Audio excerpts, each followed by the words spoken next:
णविदून सब सिद्धे झाणुत्तम खविद दीह संसारो।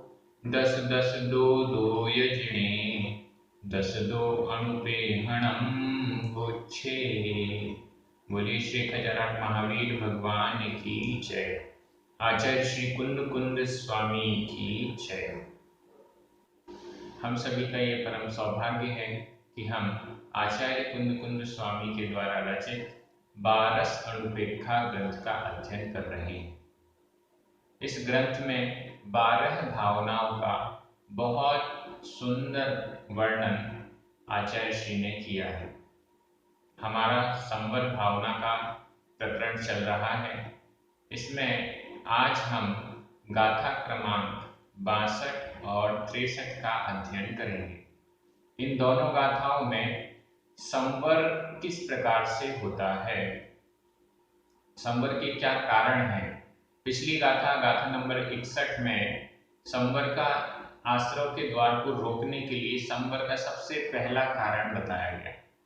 आश्रव के शेष जो द्वार हैं, अविरति, कषाय और योग, इनको कैसे रोका जाए, कैसे इनका संवर किया जाए, इस दृष्टि से ये दोनों गाथाएं बहुत महत्वपूर्ण हैं। मैं कोशिश करूंगा कि इन दोनों गाथाओं की पर्याप्त व्याख्या भी की जा सके। चलिए प्रारंभ करते हैं गाथा क्रमांक 62। पंच महव्वय मनसा।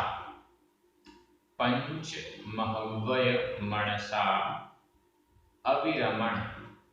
अविरमण निरोहणम। निरोहणम हवे नियमा। नियमा कोहादि।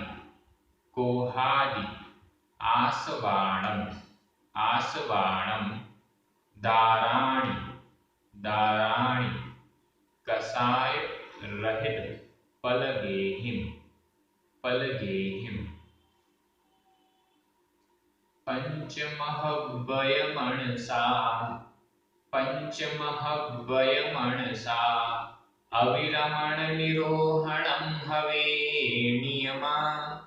अविरमण अविरमण निरोहणम हवे नियमा कोहादि आसवाणम।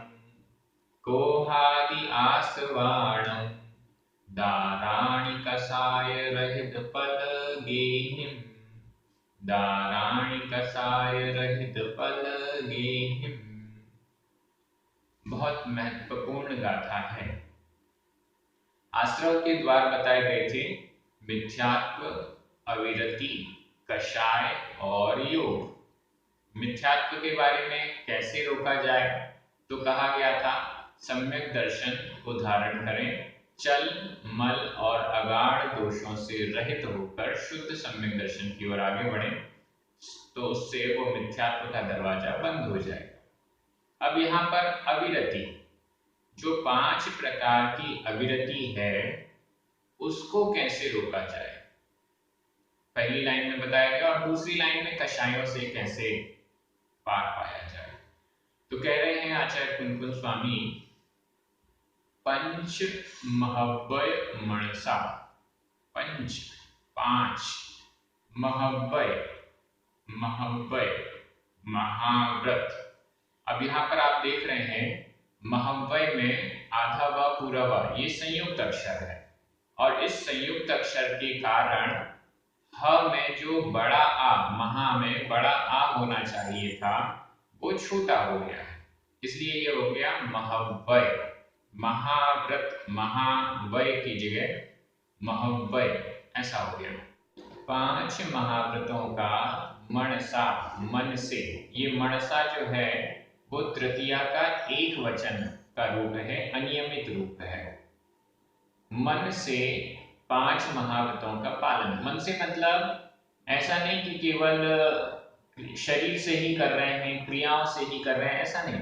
मन पूर्वक मतलब अच्छे से, मतलब शिथिलाचार रहित, भ्रष्टाचार रहित 5 महाव्रतों का पालन अपनी इच्छा के अनुसार अपनी इच्छा से मतलब मन पूर्वक करने वाला।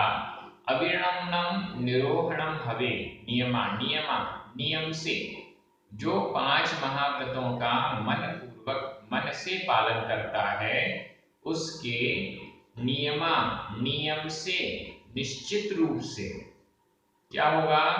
अविरमणम निरोहणम हवे, हवे यानी होता है, अविरमणम निरोहणम, अविरमणम अविरमण का, अविरति का, निरोहणम निरोधन, अविरति का निरोध होता है।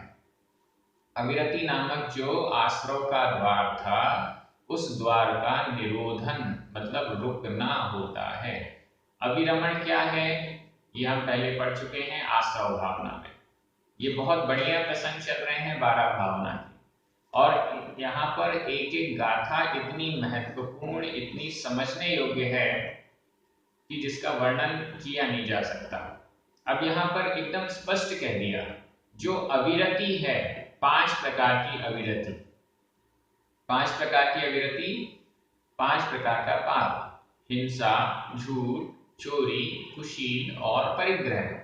इन 5 पापों से कैसे बचा जाए, इन 5 पापों से कैसे दूर हुआ जाए, इसके लिए आचार्य कुंदकुंज स्वामी स्पष्ट कह रहे हैं, एक ही रास्ता है, पंचमहव्यय, 5 महाव्रत।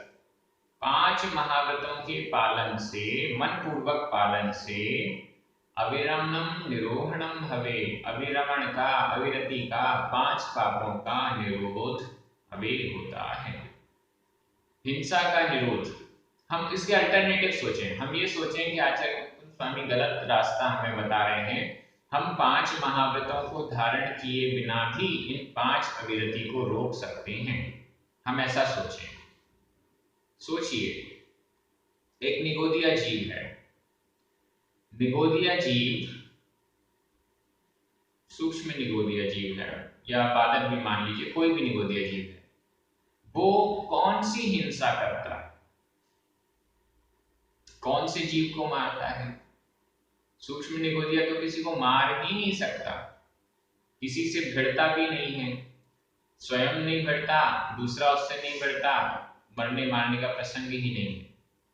उसके पास मन भी नहीं है कि मन से किसी को मार सके, उसके पास वचन भी नहीं है कि बोलकर किसी को मारने की बात कह सके। केवल एक काय है, केवल एक स्पर्शन इंद्रिय है। इस एक स्पर्शन इंद्रिय के साथ, और सूक्ष्म है वो भी, तो किसी को मारना, टकराना कुछ नहीं हो सकता। मैं एक गहरे सिद्धांत की बात आपको बता रहा हूँ, और चिंतन के लिए, क्योंकि ये भावना है, भावनाओं में हमें चिंतन करना है।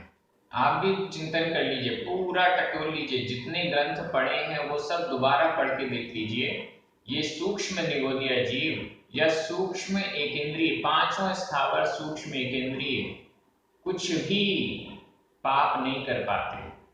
और आगे बढ़ जाइए तो जिनके 2 इंद्रिय नहीं है, आगे बढ़ते जाएं तो ऐसी बहुत सारी चीजें आती जाएंगी कि ये वाला जीव ये पाप नहीं कर पाता, वो पाप नहीं कर पाता। ऊपर स्वर्गों में जाइए, थोड़ा और चिंतन करते हुए, ऊपर स्वर्गों में जो सर्वार्थ सिद्धि के देव हैं या पूरे देव हैं, स्वर्गों के देव हैं, किसी से लड़ाई झगड़ा नहीं करते। उनकी लेश्याएं जो शुभ लेश्याएं हैं, अच्छी अच्छी लेश्याएं हैं, उनके मन में लड़ने झगड़ने का भाव भी नहीं आता। झूठ क्यों बोलेंगे, सच ही बोलते हैं। दिलवाणी का निरंतर पठन पाठन करते रहते हैं, एक दूसरे से चर्चा करते रहते हैं। जो सम्यक दृष्टि देव हैं ऊपर वाले स्वर्गों में, या 9 ग्रह 9 दिश 5 अनंतर में है, ऐसे करते जाएं। कुशील जैसा काम ही नहीं है, अहमिंद्र हैं, अहमिंद्र हैं तो कुशील का तो कोई काम ही नहीं है। देवांगनाएं उनकी है नहीं, जो आपके परिग्रह रखने की, परिग्रह थोड़ा बहुत तो है, परिग्रह है, लेकिन बाकी बहुत सारी चीजें नहीं है। तो ऐसा हम चिंतन करें तो बहुत सारी चीजें अन्य अन्य जीवों में नहीं है, लेकिन फिर भी निगोदिया जीव, 5 स्थावर जीव या ये देव, इनका गुणस्थान चौथा ही है। ये अविरत सम्यक दृष्टि ही है, इनके एक भी व्रत नहीं कहा गया। इनके ये जो आश्रव के द्वार हैं, अविरमण वाला, अविरति वाला जो आश्रव का द्वार है वो खुला ही हुआ है। आचार्य कुनकुन स्वामी कह रहे हैं आप हिंसा मत करो तो भी आपका आश्रव का द्वार खुला है। आप झूठ मत बोलो, चोरी मत करो, कुशील मत करो, परिग्रह मत करो, तो भी आपके लिए आश्रव के द्वार खुले हुए हैं। ये बंद होंगे कैसे? उसका सिर्फ उपाय है पंच महाव्यय। ये आज की ये जो गाथा है, इसने तो वास्तव में आपके साथ बैठकर चिंतन करने में एक नया चिंतन सामने आया। नया तो नहीं है, आचार्य का ये चिंतन है। मुझे समझ में पहली बार आया कि 5 महाव्रत लिए बिना तो हिंसा आदि पापों से हम छूट ही नहीं रहे हैं। मैं चुपचाप मौन होकर बैठ जाऊं तो भी मैं झूठ बोल रहा हूं। मैं अपने हाथ पैर न चलाऊं, कुछ भी ना करूं, तो भी मैं हिंसा कर रहा हूं। क्यों? क्योंकि अभी तक मैंने अहिंसा महाव्रत नहीं लिया या अहिंसा अणुव्रत भी नहीं लिया। अणुव्रत ले लेता तो थोड़ी बहुत हिंसा से बच जाता। आचार्यों का यहाँ स्पष्ट निर्देश है कि जब तक 5 महाव्रत नहीं लिए हैं तब तक चाहे आप हिंसा करो या ना करो, झूठ बोलो चाहे ना बोलो, 5 पाप करो चाहे नहीं करो, उससे कोई फर्क नहीं है। वो सब आश्रव के द्वार खुले हुए हैं। ये बहुत बड़ी बात है, सबको समझनी चाहिए। जो हम स्वाध्याय कर रहे हैं उसका यही तो फल है कि अच्छी अच्छी बातें जो हमारे जीवन में, हमारे कल्याण के मार्ग में सहकारी होने वाली हैं, वो हमें सीखने को मिल रही है। आप सभी बहुत ध्यान से पढ़ रहे हैं। मुझे बहुत अंदर से ऐसा लग रहा है कि ये जो पुरुषार्थ हो रहा है वो सब सफल है। तो जब तक 5 महाव्रत नहीं लिए जाएंगे, जब तक संकल्प पूर्वक 5 पापों का त्याग नहीं किया जाएगा, तब तक कोई भी द्वार बंद होने वाला नहीं है। ये एकदम स्पष्ट कर दिया आचार्य कुनकुन स्वामी की इस गाथा ने। 5 महाव्रत, अहिंसा महाव्रत, सत्य महाव्रत, अचौर्य महाव्रत, ब्रह्मचर्य महाव्रत और अपरिग्रह महाव्रत। हिंसा का पूर्ण रूप से त्याग, असत्य का पूर्ण रूप से त्याग, चोरी का पूर्ण रूप से त्याग, कुशील का पूर्ण रूप से त्याग और परिग्रह का पूर्ण रूप से त्याग। ये 5 महाव्रत है। जो गृहस्थ हैं, हम सभी हैं, हम इसका एक देश रूप से पालन करते हैं तो वो अणुव्रत कहलाते हैं। तो अणुव्रत अगर होते हैं तो ये द्वार बंद होगा, लेकिन थोड़ा सा। महाव्रत लेते हैं तो ये द्वार पूरा बंद होगा। ये बात आपको स्पष्ट हो गई। दूसरी लाइन पर चलते हैं। कोहादि आसवाणम, क्रोध आदि आश्रवों का। कोहादि, कोह प्लस आदि, क्रोध आदि, आदि शब्द से मान माया लो, इसको भी लेना है। क्रोध आदि आसवाणम, क्रोध आदि आश्रवों के। आसवाणम इसमें षष्ठी का बहुवचन है। क्रोध आदि आश्रमों के दाराणी, द्वार, दार द्वार, क्रोध आदि आश्रमों के द्वारों को, यहाँ पर दाराणी यह द्वितीया का बहुवचन है। क्रोध आदि आश्रमों के द्वारों को क्या करें?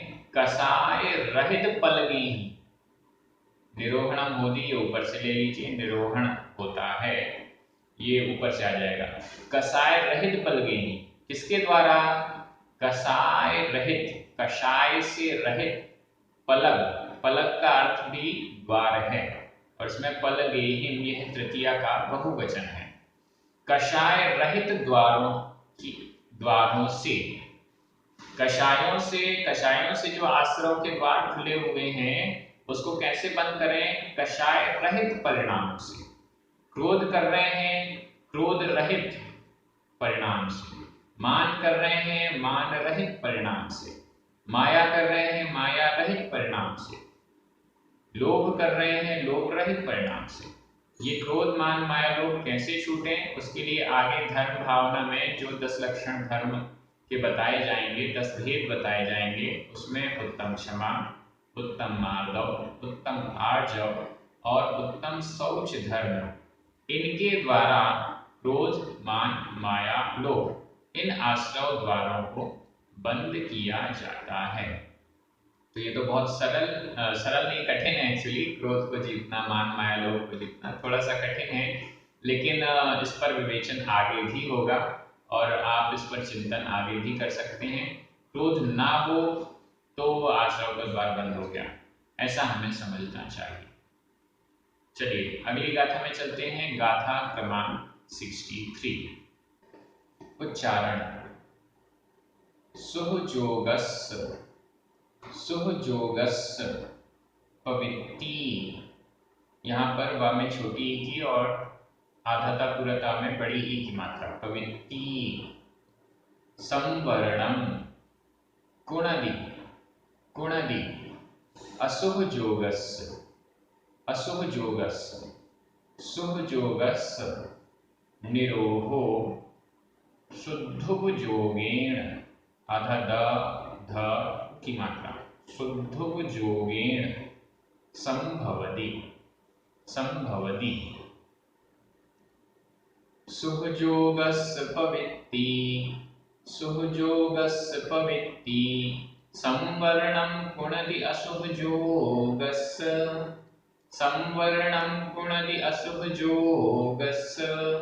सुहजोगस्य निरोहो, सुहजोगस्य निरोहो शुद्धुभजोगेण संभवति, शुद्धुभजोगेण संभवति। बहुत ही महत्वपूर्ण गाथा है ये, और ये गाथा बहुत अर्थ इतना गंभीर है इसका। शब्द बिल्कुल सरल है, शब्दों की दृष्टि से देखिए तो आपको अभी ये गाथा समझ में आ चुकी है, लेकिन यह एक सिद्धांत हमारे सामने प्रकट कर रही है कि कार्य होता कैसे है। इसको समझना बहुत जरूरी है। बहुत लोग भ्रमित हैं। सुहजोगस्य पवित्ती संवरणम कुणदि असुहजोगस्य। एक बार शाब्दिक अर्थ कर देता हूं। सुहजोगस्य, शुभ, शुभ, शुभ योग का, पवित्ती प्रवृत्ति, शुभ योग की प्रवृत्ति। संवरणम कुणदि, संवरण कुणदि करती है, कुणदि करती है अशुभ योगस्य, अशुभ योग का। शुभ योग की प्रवृत्ति संवरण करती है अशुभ योग का। शुभ योग की प्रवृत्ति अशुभ योग का संवरण करती है। सिंपल। सुहजोगस्य निरोहो, शुभ योग का निरोध। शुभ योगस्य, शुभ योग का, निरोहो निरोध। शुद्धोपयोगेण, यहाँ संधि विच्छेद कर लीजिए। शुद्ध प्लस उपयोगेण। आधा दा था, इसमें जो छोटा आ था और उपयोगेण का उ, तो आ और उ मिलकर आ का लोप हो गया और रह गया। शुद्धोपयोगेण, शुद्ध उपयोग के द्वारा। तृतीया का एक वचन है। शुद्धोपयोगेण, शुद्धोपयोग के द्वारा। संभवति, संभवता है, होता है, संभव होता है। क्या संभव होता है? शुभ योगस्य निरोधो, शुभ योग का निरोध शुद्धोपयोग के द्वारा संभव होता है। शब्दार्थ बहुत क्लियर है, सरल है। कुणदि, संभवति, यह तो वर्तमान काल अन्य पुरुष एक वचन का क्रिया रूप है। शुभ योगस्य ऊपर और नीचे दोनों जगह। अशुभ योगस्य, यहाँ भी यह षष्ठी का एक वचन है। निरोहो, पवित्ति, यह सब प्रथमा का एक वचन है। संवर्णम, यह द्वितीया का एक वचन है। और शुद्धोपयोगेण, यह तृतीया का एक वचन है। ये भी समझ में आना चाहिए कि कौन सा वचन कौन सी विभक्ति है। इसके बिना हम गलत अर्थ निकाल लेते हैं। किसके द्वारा क्या होता है, तृतीया विभक्ति किसमें लगी हुई है, तब तो जाके पता चलेगा कि इसके द्वारा ये कार्य होता है। क्या कारण है और उसका कार्य क्या है। मेरे खाना बनाने से खाना बनता है, या मेरे ऐसा करने से ये उंगली मुड़ती है। ये उंगली कैसे मुड़ती है, इसका कारण क्या है, वो जानना पड़ेगा ना। तो जिसमें तृतीया विभक्ति लगी है वो कारण है। अब देखिएगा, अर्थ इतना सरल है। शुभ योग अब यहाँ पर एक बात ये भी हमें समझनी है, उपयोग, 3 प्रकार के उपयोग होते हैं, अशुभोपयोग, शुभोपयोग और शुद्धोपयोग, 3 प्रकार के उपयोग हैं। तो सिस्टम क्या है, हम कैसे अशुभोपयोग से हटके शुभोपयोग, शुभोपयोग से शुद्धोपयोग पर हम पहुंचेंगे, उसका सिस्टम क्या है, यहाँ पर वो सिस्टम बताया है। क्योंकि चौथे नंबर का जो आश्रव का द्वार है वह है योग। अब योग को कैसे कन्वर्ट किया जाए, योग को बंद नहीं किया जा सकता। पहली बात, हम अपने मन वचन काया का गला घोंट दें, मन वचन काय को बंद कर दें, ये नहीं हो सकता। कषायों को नष्ट कर दिया, क्रोध मान माया लोभ को नष्ट कर दिया, पाप को नष्ट कर दिया, हिंसा झूठ चोरी कुशील परिग्रह को नष्ट कर दिया, 5 महाव्रत ले लिए, लेकिन यहाँ पर मन वचन काय को नष्ट नहीं किया जा सकता। इसका एक तरीका है। क्या तरीका है? मन वचन काय जब अशुभ में चल रही थी तो उसको पहले शुभ में लाइए, और फिर जो शुभ है उसको भी शुद्ध के द्वारा अलग कीजिए। यहाँ पर जो थ्योरी बताई गई ध्यान से देखिएगा, शुभ योगस्य प्रवृत्ति, शुभ योग की प्रवृत्ति, प्रवृत्ति शब्द पर ध्यान दीजिए, शुभ योग की प्रवृत्ति अशुभ योग का संवरण करती है।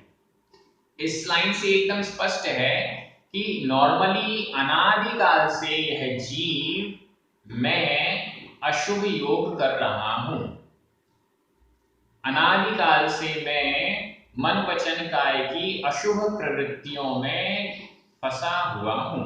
ये एकदम स्पष्ट है। ये नहीं कहा जा सकता कि अनादिकाल से मैं अच्छा कर रहा हूं, यही कहा जाएगा अनादिकाल से मैं बुरा कर रहा हूं, तब तो संसार में भटक रहा हूं। अनादिकाल से यह जीव नॉर्मली अशुभ योग करता है। अगर हम कुछ पुरुषार्थ नहीं कर रहे हैं, इसका मतलब है हमारा अशुभ योग चल रहा है, पहली बात। अब इस अशुभ योग को कंट्रोल में लाने के लिए शुभ योगस्य प्रवृत्ति, एक एक शब्द महत्वपूर्ण है यहाँ, शुभ योगस्य प्रवृत्ति। इस अशुभ योग को कंट्रोल में लाने के लिए शुभ योगस्य प्रवृत्ति, शुभ योग की प्रवृत्ति, इस शुभ योग की प्रवृत्ति के द्वारा ही अशुभ योग जो चल रहा था वो हटेगा।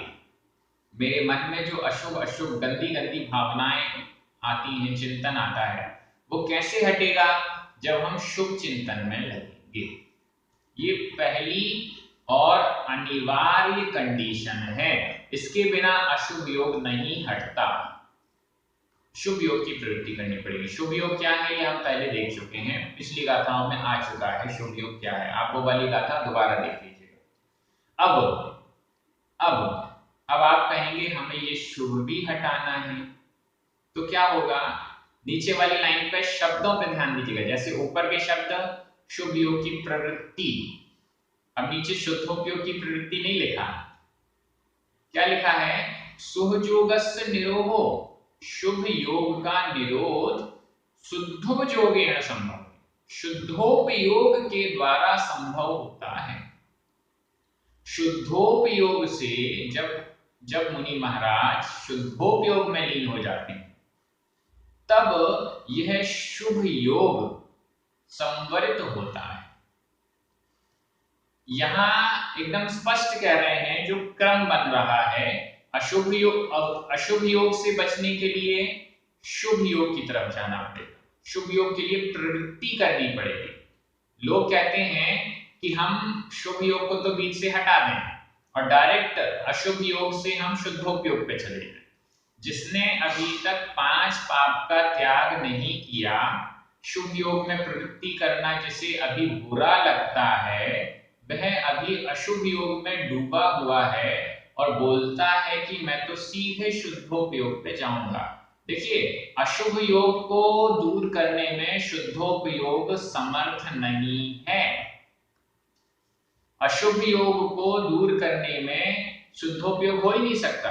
अशुभ योग को दूर करने के लिए शुभ योग का सहारा लेना पड़ेगा। बिना शुभ योग के, यहाँ पर योग और उपयोग दोनों शब्द साथ में ले सकते हैं, क्योंकि नॉर्मली जो उपयोग के 3 भेद हैं, अशुभोपयोग, शुभोपयोग और शुद्धोपयोग, ये 3 भेद माने गए। तो यहाँ जब भी आचार्य कुन-कुन स्वामी शुद्ध के साथ तो उपयोग शब्द जोड़ रहे हैं और शुभ और अशुभ के साथ योग शब्द को जोड़ रहे हैं और गाथा में एक साथ तीनों को मिक्स कर रहे हैं, तो इससे ये फीलिंग आ रही है कि योग और उपयोग दोनों एक माने जा रहे हैं।